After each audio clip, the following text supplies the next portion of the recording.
خلق السماوات والارض واختلاف الليل والنهار. مخکې د توحید د الوهیت ذکر وشو، وسلان د توحید د ربوبیت دی. توحید د ربوبیت معنا چې الله زمونږ رب دی، تربیت د ټول مخلوقات او ټول کائنات الله کوي.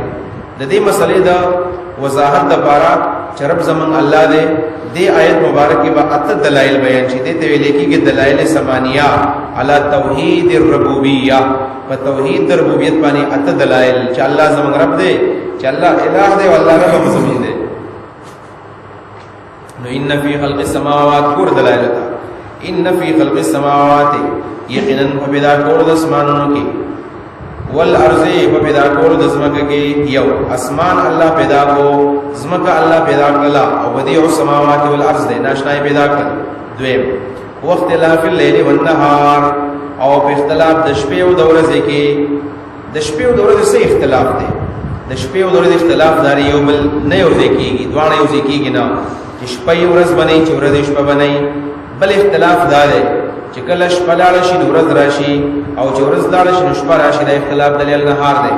بل دا په وړو جمع کې د دې رفتار بیا کمیږي، زیاتېږي. جمع کې شپه غټه ده، ورځ وړو کې ده، وړو کې ورځ غټه ده، شپه وړو کې ده. دا اختلاف د لیل نهار شو. دې کې د الله تعالی د قدرت نښې دي. واختلاف الليل والنهار، او په اختلاف د شپې او د ورځې کې. دریم والفلك التي تجري في البحر بما ينفع الناس. والفلك یو په کشتۍ کې، التي هوا کشتۍ تجری چې چلیږي فی البحر په دریاب کې، بما پدې او جبان ينفع الناس چې خلکو له فائدہ ورکړي. بما با سبب یو ما مصدری بسبب نفع الناس. کشتۍ په سمندر کې ګرځي، ولې ګرځي؟ بسبب نفع الناس، خلکو له خیر ورکړي. کم خیر دی پدې کې، خلکو کارونه کوي، پدې کې سفرې کوي په کشتو کې. نو دا د انساني فائدې لپاره الله پیدا کړی دی. نو دا دریم دلیل شو. سلورم وما انزل الله من السماء، وما انزل الله جل رلیگی من السماء دوریز من مائن وبو.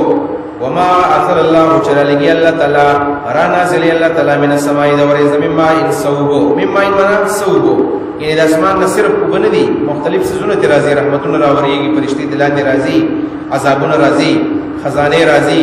دلته مراد د من مائن سوبو، یعنی لګي وبدي او سنور سدي او بچ الله د اسمان راوري د الله بل نعمت سلور. بنظم دلیل فاحیا به الارض، نو الله ژوندۍ کوي په دې باندې زمکه، بعد موتها د مرګ نه وروسته.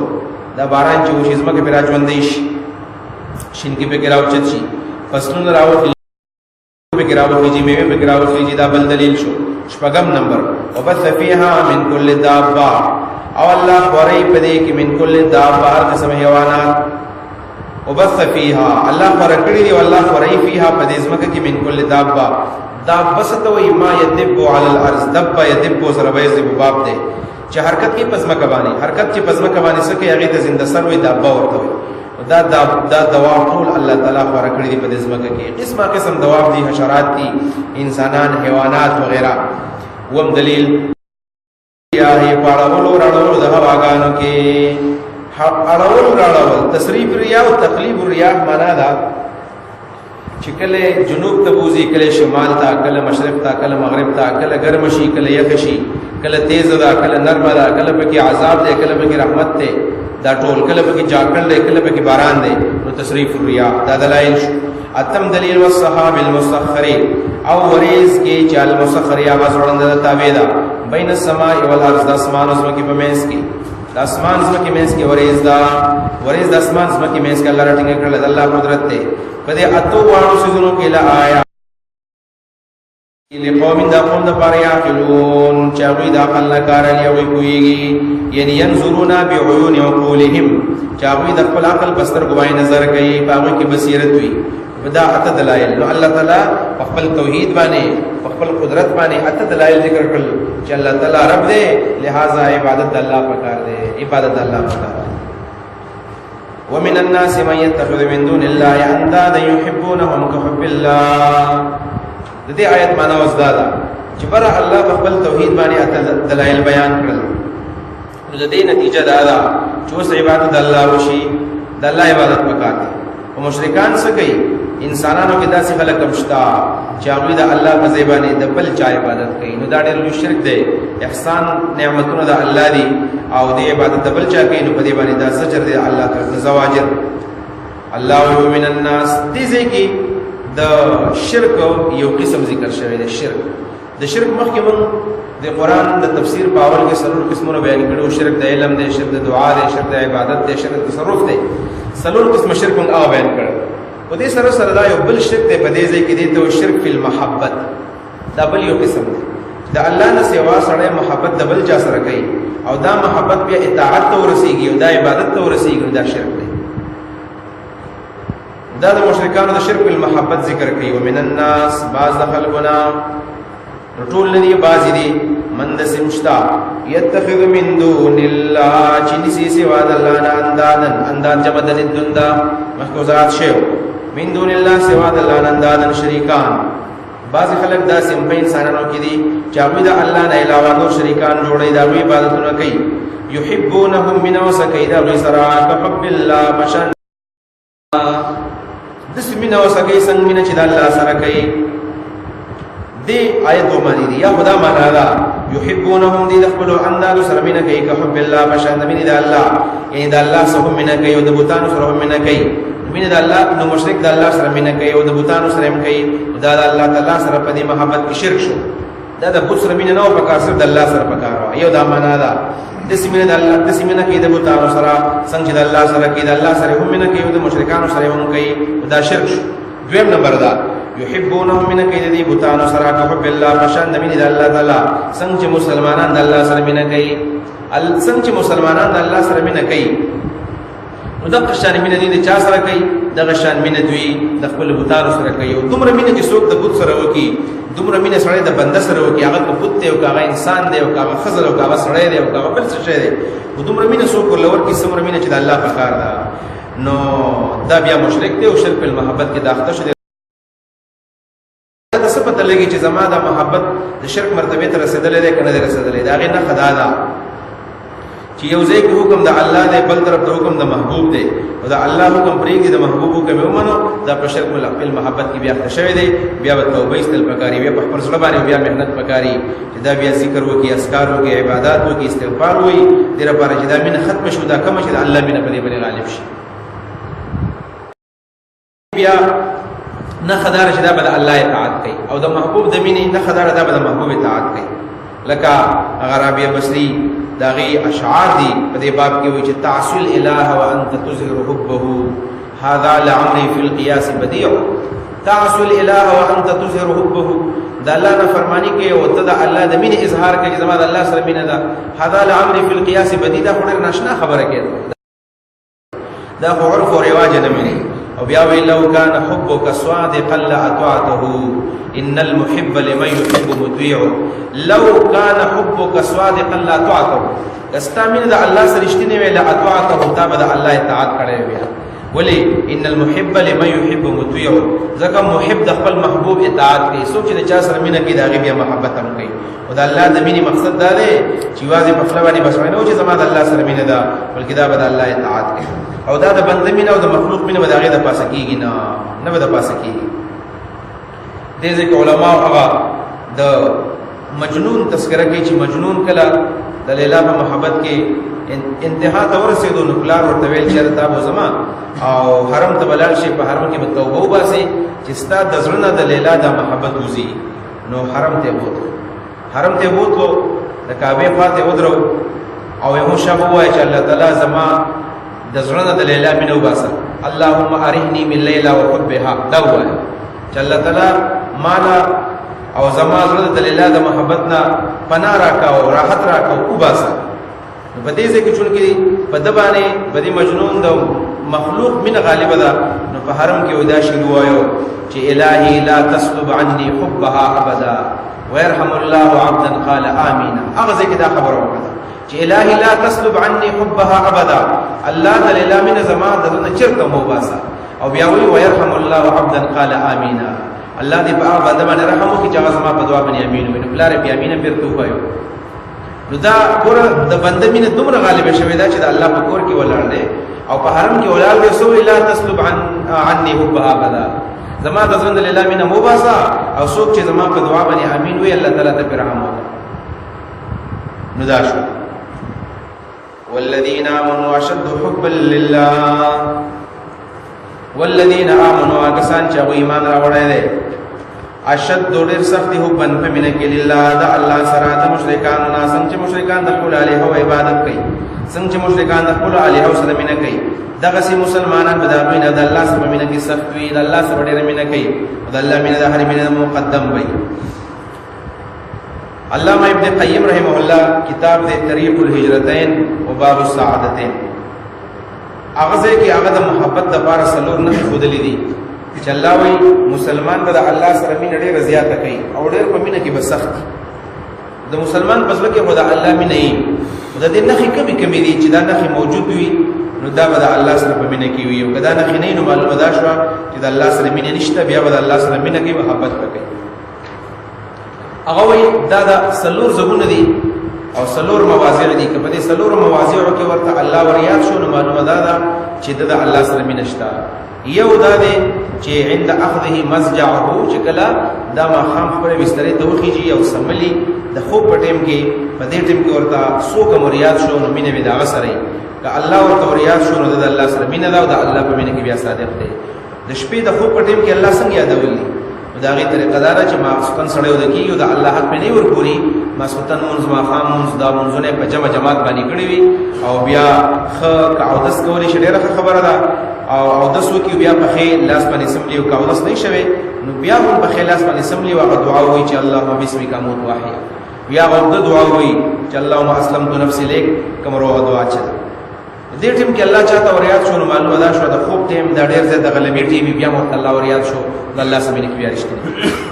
دویم نمبر ابن قیم سے وایي چې کله د ساري د خوب نه را پاسې دو او د خوب نه را پاسې دو په ټیم کې الله چاته وريات شو په ادا شې چې د الله سره مینه ده څنګه را پاسې دو نو فورا د خپلینه کوم الفاظ زی د الفاظ زی الحمدلله الذي احیانا بعد ما اماتنا والیه النشور، فورا دا دعا ویلا الله توریات ده ځکه فورا نظر په الله باندې ده او دا غیر اوس فورا تیارې نه سکی.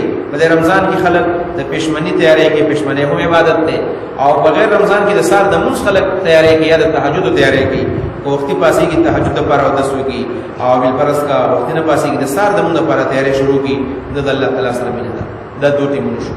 دریم نمبر ابن قیم سے وایي چې عند دخوله فی الصلاه کله چې دا په مونږ باندې ودرېدو د مونږ په دوران کې ورته الله وريات شو ځکه د مونږ دا ټیم څه دی چې په مونږ باندې کله سړی ودرېږي نو شیطان ډېر مهنت کوي او د مونږ لپاره مستقل شیطان د خنزب نه وي او دا راضي او د مسلط او مسکون کې د قسمه قسم وسوسه ورته ورچي د مونږ په ټیم ورته الله وريات شو نو په ادا شا چې دا د الله سره مینشتا. دیو جن امام ابو حنیفه رحمه الله وی کې شهد ورک شو او توقع تو پیدا درته شو نو بیا په موږ باندې ودرېګا ځکه دا شیطان ډېر وړاندې پتا ورې موږ ورانه نه چې موږ د تورانی مستاسور په یو طرف ته بل طرف ته بوزي متا ته با ورک شوی شه دریات شي. دا شیطان دا مهنت کوي یقینا هغه مشهور قصه په تاسو زین کی چې یو مولوی سے موږ کې خطا شو، موږ کې خطا شو 3 رکعات وکړل مازیګر، 3 رکعات وکړل مقتدیان سوې 3 رکعات وشو سوګي 3 رکعات وشو. په دې کې یو سړی دکاندار دی هغه مولوی صاحب زه یقین سره یو 3 رکعات شوي وې تاسو رسد دلیل دی وې زما 3 دکان دی او زه په هر رکعت کې یو دکان حساب کوم او ما تاسو سلام وګورځول ما 3 دکانونو حساب کړی دی یو دکان راته پاتې دی معلومه ده شو چې 3 رکعات شوي. د موږ دا ټیم داسې دی چې موږ په ټیم کې خلک بیا د الله ته توجه بل طرف ته زی.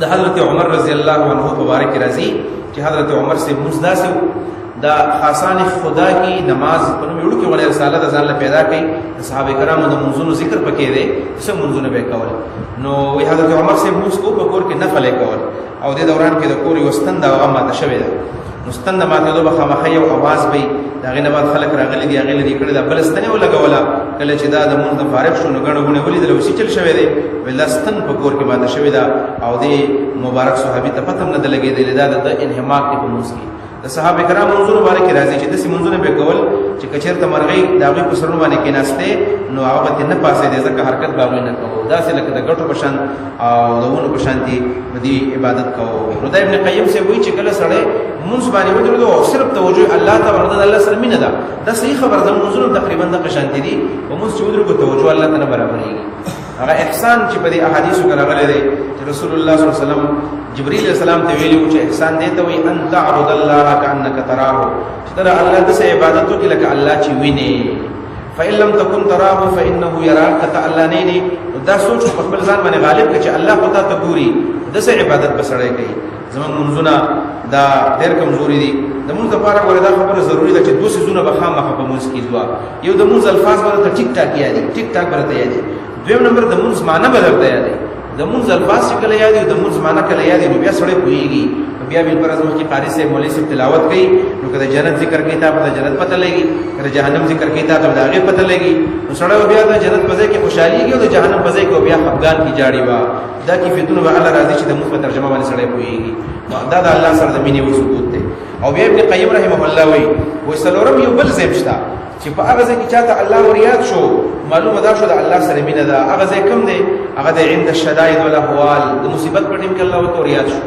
مصیبت په ټیم کې الله چاته ډېر کم یادېږي مصیبت په ټیم کې مشرکان بلات منا توازن کول او عام طور باندې خلکو د خپل قوم د خپل قبيله د خپل مور بلار د ورور د دې فورا سوچ راځي د مصیبت په ټیم کې چاته الله وريات شو جنگ په ټیم کې الله وريات شو jihad په ټیم کې الله وريات شو مرګ په ټیم کې الله وريات شو قحط راغله دي بیماری راغله بلا وشو په دغه ټیم کې فورا نو چې ان لله و انا الیه راجعون من الله نو دا الفاسق له ویل شي معلومه ده چې الله وريات دي نو دا سلور نخ ابن قیم سے وی والذین آمنوا کسان چې ایمان راوړل دي اشد حبا لله اشد حبا سخدی پمنه کول سرا څنګه چې مشرکان د خپل الہو سره مینه کوي او دا په بل طرف ته نګوري دغه سي مسلمانان بد الله سره مینه کوي دا طریقه ده ولو ير الذين ظلموا اذ يرون العذاب ان القوه لله جميعا وان الله شديد العذاب دا آیت ترجمه په لحاظ د ګران دی تفسیرونو والا به کې دوه ترجمه کړې دي سو په ګویږي سوچ ورته وږي دوه ترجمه به کوو او هغه دا رأي را د یرا لفظ نه دا دوه ترجمه معلومیږي رأيرا رؤیت نه دی رؤیت ویل کېږي نظر کول لیدل رؤیت دا رؤیت وی دوه قسمه ده یو ته وی رؤیت بصری یو ته وی رؤیت علمی لکه موږ ورته عام طور بصیرت او بصارت وایو بصارت دستر ولیدل ته ویل کېږي د ته ویل کېږي رؤیت بصری دستر ولیدل یو ته رؤیت علمی او بصیرت ورته ویل کېږي د زړه پستر باندې سره کوي دې ځکه د بصیرت معنا هم علما وکړي او د بصارت معنا هم کړی دا رؤیت علمی د رؤیت علمی معنا هم شوی د رؤیت بصری اول معنا کو د رؤیت بصری چې د یاران مراد دستر ولیدل دي چې د یاران دستر ولیدل مراد شي بیا به معنا مندسي کو چې او بیا د نحوی او د ګرامر یو قانون دی چې دا قسمه رؤیت بیا یو فاعل غواړي او یو مفعول غواړي ځکه هر جمله کې یو فعل یو فاعل یو مفعول کم از کم زیات دی شي نو بیا به د سیمو چې دا یارا فعل شو دویم نمبر الذين ظلموا دا ول فاعل شو په دې جمله کې مفعول نشته نو مفعول ولمن د ځان راوباسو مفسرون را استل دي مقدر هغه د حال انفسهم دا ور ځان راوباسو ير الذين ظلموا حال انفسهم او دا اذ يرون العذاب دا په دغه مقدر پسې متعلق شي د څه شو ولو ير الذين ظلموا حال انفسهم اذ يرون العذاب دا لو خوصو تمنائیه ده او یا لو شرطیه ده نو لو شرطی شدا جزاء غواړي نو بیا بدسیو دا ان القوه لله جميعا د دین مخکی ومنګه یو فعل بل پټ راو وسو لعلموا ان القوه لله جميعا تاسو چې کوی دا د پاره وایم نو دا رؤیت بصری معنا ومنګه سي کول آیت لګوم بیا معنا وکم ولو ير الذين ظلموا اي حال انفسهم اذ يرون العذاب لعلموا ان القوه لله جميعا وان الله شديد العذاب عثمانه پختو کې دسه وکا بیا به الله کوئی شاید ګران دي ولو ير الذين ظلموا کچر دلیدلې وی هغه کسانو چې ظالمان دي سړي دلې وی مونږ ویل یو ټکه به راو باسه حال انفسهم د خپل ځان حال د خپل ځان حال دلیدلې په دنیا کې کم حال وقت خپل حال دلې کوم چې بدی عذاب ویني مطلب دا چې د ظالمانو به کم حال په قیامت کې وي چې کله عذاب ویني یو سمرا hebat به په دی باندې سمرا غبرهټ به سمرا به یریږي اول ته وو چرمان ما یو ګنام نه وکړي نو هغه ځای کې به هر یو کس وایي چې یا الله ما واپس دنیا ته بوځه چې زه واپس نیک اعمال وکړم. وایي که دا حال دوی په دنیا کې دوی لیدلی وی لعلمو دی به په دې خبره باندې پوه شوی وی ان القوة لله جميعا چې قوت ټول د الله دپاره دی، خو داسې په دنیا کې الله چاته نه ښیي. آیت دا معنا شوله ولو يرى الذين ظلموا کچر دلیدلی وی هغه کسانو چې ظالمان دي خپل حال په دنیا کې اذ يرون العذاب کله چې عذاب وویني په آخرت کې نو په دې خبره پوه شوی ان القوة لله جميعا چې قوت ټول د الله دپاره دی، ان القوة لله چې قوت د الله دپاره دی جميعا ټول په ټوله، وان الله شدید العذاب او یقینا الله تعالی سخت عذاب والا دی. یو معنا دا ده. دویم نمبر دلته موږ معنا کوو د رؤیت علمي. رؤیت علمي معنا رؤیت په معنا د علم باندې، رأى یرا په معنا د علم یعلمو باندې. نو بیا چې کله دا رؤیت علمی مراد شي نو بیا دا فعل یو فاعل غواړي او دو مفعول غواړي، دو مفعول. نو بیا دسی بشي ګوره ولو يرى الذين يرى فعل الذين ظلموا دا والفاعل او ان القوة لله جميعا معطوف عليه دا یو مفعول شو، وان الله شدید العذاب دا معطوف دویم مفعول شو. نو دو مفعول غواړي، دواړه مفعول دلته رالل. دا معطوف علیه په مقام د مفعول اول او د مفعول ثانی باندې شو. د لو د پاره به جواب په اخر کې راوباسو دسی بشي ولو يرى الذين کچرته پوهیده هغه کسان، دلته به یرا مانو کو د پوهیدلو. ولو يرى الذين کچرته پوهیده هغه کسان ظلمو چې ظالمان دي اذ يرون العذاب کله چې عذاب وویني ان القوة لله جميعا چې قوت ټول د الله تعالی دی. ګوره په دې خبره باندې پوهی دی چې ان القوة چې قوت لله د الله دی جميعا ټول په ټوله، وان الله وبشک الله تعالی شدید العذاب سخت عذاب والا دی. او د الله جواب په اخر راوباسا لما اشرکو شرک به نه وکړي، شرک به نه وکړي. نو دا موږ ویل چې د شرک په محبت ذکر وو، لہذا د دې شرک په محبت سزا په قیامت کې الله ورکړي. نو الله وایي چې په دنیا کې دا حال لیدلې وي نو هم به دوی ویل چې قوت د الله دی، لہذا مینم د الله سره پکار د شرک نه دی پکار. دویم نمبر دا چې دوی با شرک ځکه نه وکړي چې دوی ته پته ده چې قوت ټول د الله دی، خو دوی په دې خبر نه دي رسېدلي چې قوت ټول د الله تعالی دی. دا دواړه معنی دلته شوي د رؤیت.